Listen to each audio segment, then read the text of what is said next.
在市府经发局长期辅导甲商圈协会努力之下，天坛到五条港商圈申请经济部中小企业处以去年商圈行销活动补助办理一系列丰富活动，包含五条港5倍券联下大优惠、经典假生意年菜评比大赛，以及敬上葱好年冬年菜大家活动等等。除了充分展现商圈的文化甲创意以外，更展现出商圈餐厅店家凝聚力甲创新。这次更规划办理敬上葱好年冬办桌大家活动，邀请商圈内美食店家做伙参与。新冠肺炎呢冲击各界，让民众外出消费的意愿已经都降低了，那造成商圈的人潮递减。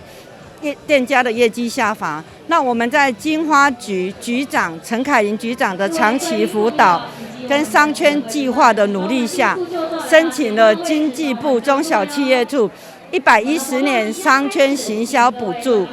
计划，那包括特色行销培能训练、商品开发、防疫项目了。那我们会结合餐厅，然后还有商业、民俗文化等元素来创新的火花。那另外呢，我们也配合中小企业处推出的振兴5倍券的措施，好，以协助产业振兴，带动经济发展。好，那也希望多多在4月30跟5月1号多多到我们的活动现场持5倍券来消费，会有你意想不到的优惠。五条港天坛的这个商圈活动其实非常有历史意义，原因是因为我们五条港是一个历史的台南的发源地，那即将建成400年，我想这样的一个商圈活动是值得大家来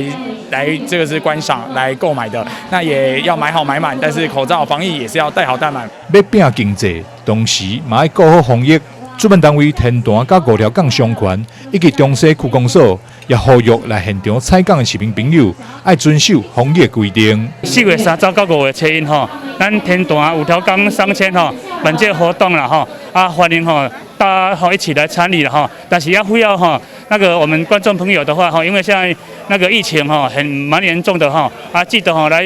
参加活动的话，记得一些防疫的规定吼。首先吼，就是口罩戴好戴满吼，尽量那个社交距离要保持好。敬上葱好年冬办桌大家活动，4月30号到5月1号，将伫咧台湾首个天坛庙埕举办。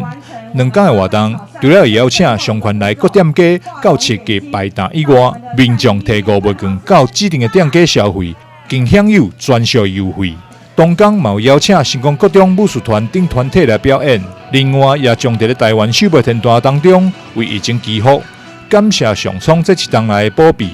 不止安尼，商圈嘛有邀请绿色团体一同参与这次活动，协助绿色朋友。5月1号当天也会颁发经典大赛奖项。2天的活动丰富多元，欢迎市民大众踊跃参与。台南新闻张秀伟采访报道。